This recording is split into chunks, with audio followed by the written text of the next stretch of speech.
We've already seen that the area between the x-axis and the curve, so this blue area here, is given by the integral. So the integral of y, which in this case is e to the x, between the limits x is a half and x is 1.5. Now let's have a look at that in a different way. So we can think of it as being, or we can think of an approximation for the area under the curve as being the sum of the areas of these rectangles.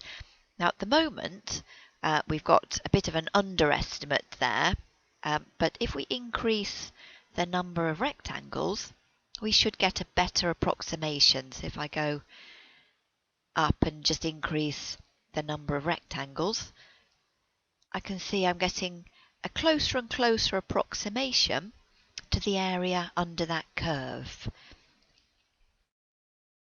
So let's have a look at that. So we've got the area of the rectangle. So let's have a look at just one rectangle. So let's have a look at this first one here.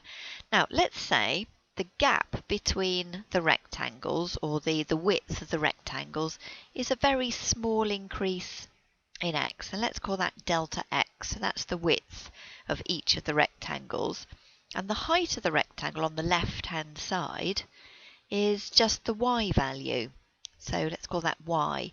So therefore our area of one rectangle is y multiplied by delta x.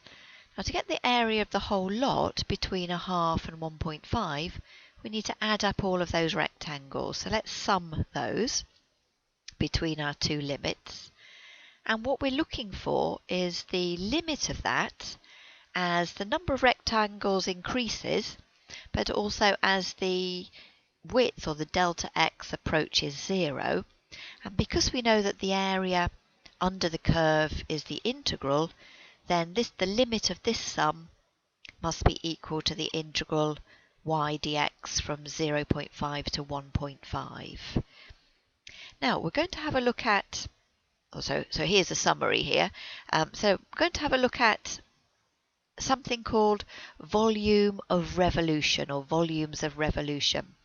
So what that means is we've got a curve and the area under the curve, and we're going to rotate that about this x-axis here to form a solid. So let's have a look at that with the graph software. So I've got here the curve, let's take that away. I've got here the curve y equals sine x. So I'm going to look at the area under the curve y equals sine x between 0 and pi. So if I put in 0 for the start point and then pi for the end point, I'm just going to increase my divisions. So I want to have a good approximation. So if I change that to say 50 divisions, that should give me a good approximation. So that looks quite a good approximation to the area. Now I'm going to rotate this area, this two-dimensional area, about the x-axis, which is this line here, to form a solid. So if I then go find the volume, so I'm going to rotate it about the line y equals 0, which is the x-axis, and let's see what happens. So we can see the shape that's forming, so it looks a little bit like a lemon there. So that's what we mean by the volume of revolution. So let's have a look at how we can work out a formula for that. So in the same way as we cut our area into rectangles, I'm going to slice my solid into very small discs. So if I take that one out, now if our discs are very, very narrow, then this width of them will be very small, and so it will be almost like a cylinder. So I've kind of drawn a cylinder here, and we're going to think about what's the volume of our cylinder. So if I just move over to here, so you've got the radius of your cylinder, which will be this value here, is just the y coordinate, the width or the length of my cylinder is delta x, and the face will be a circle. So I need to think about what's the volume of a cylinder. Well, that's the area of the circle times by delta x. So that's going to be pi r squared, in this case pi y squared, times by the width, which is delta x. And because that's just one of them, we've got to add up the volumes of all of those small disks. So let's do that between, let's say, a point A and a point B. So let's put a mark in there. So let's say that's where A is and that's where B is. And we're looking, like we did before, at the limit of that as delta x approaches 0. So as our disks get thinner and thinner and thinner.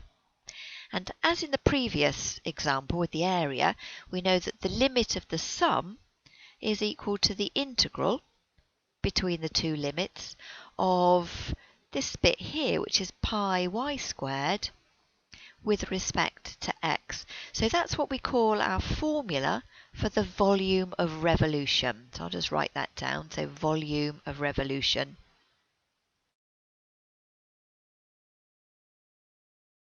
And that's when an area between two limits A and B is rotated 360 or 2 pi radians about the x-axis. So rotated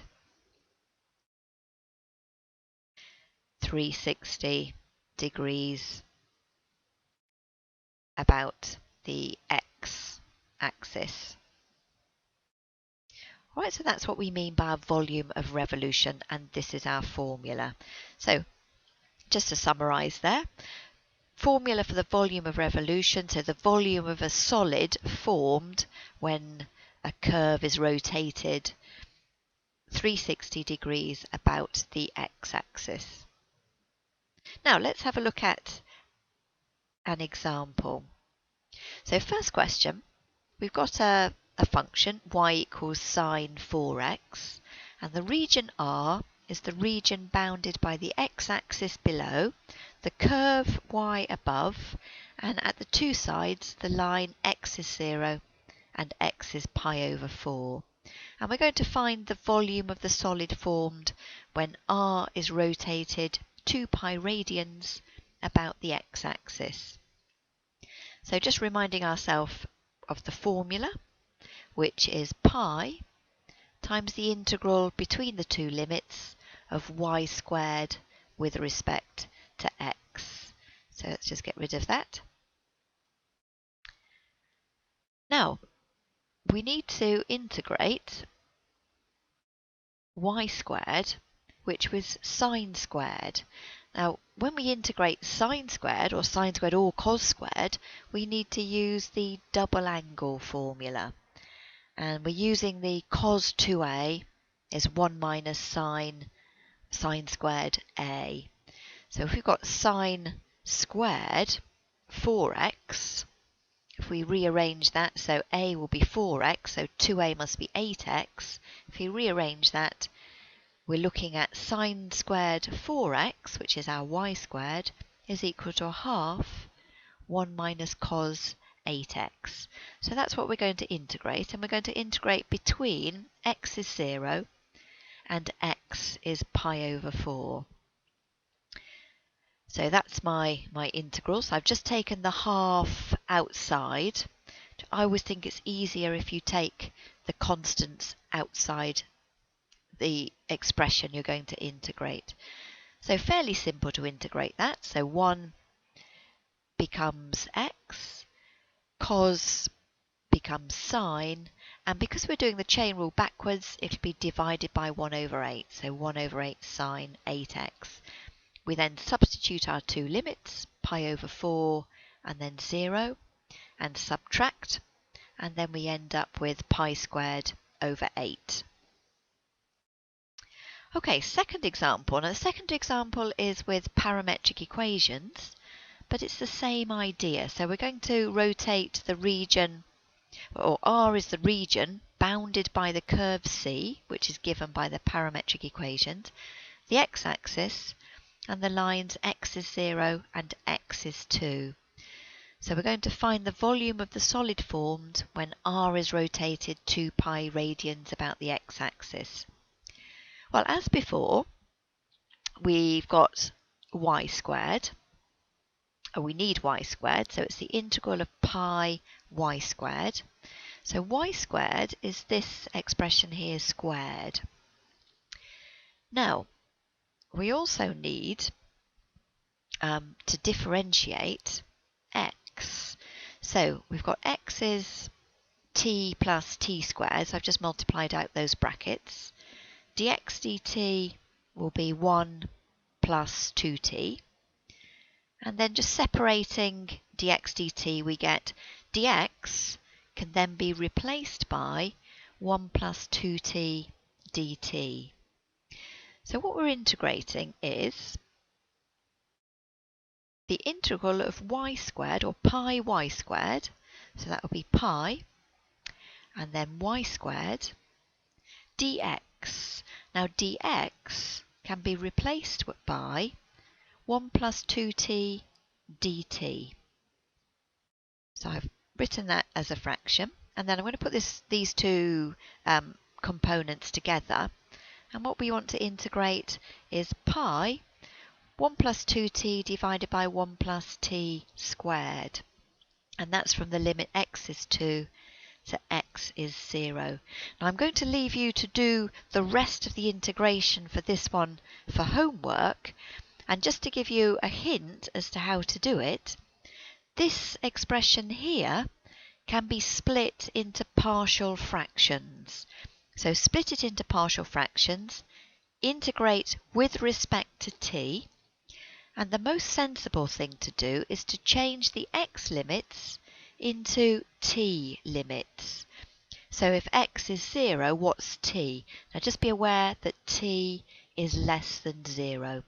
And similarly for x, if x is 2, what would t be? And I'd like you to hand that in the next lesson.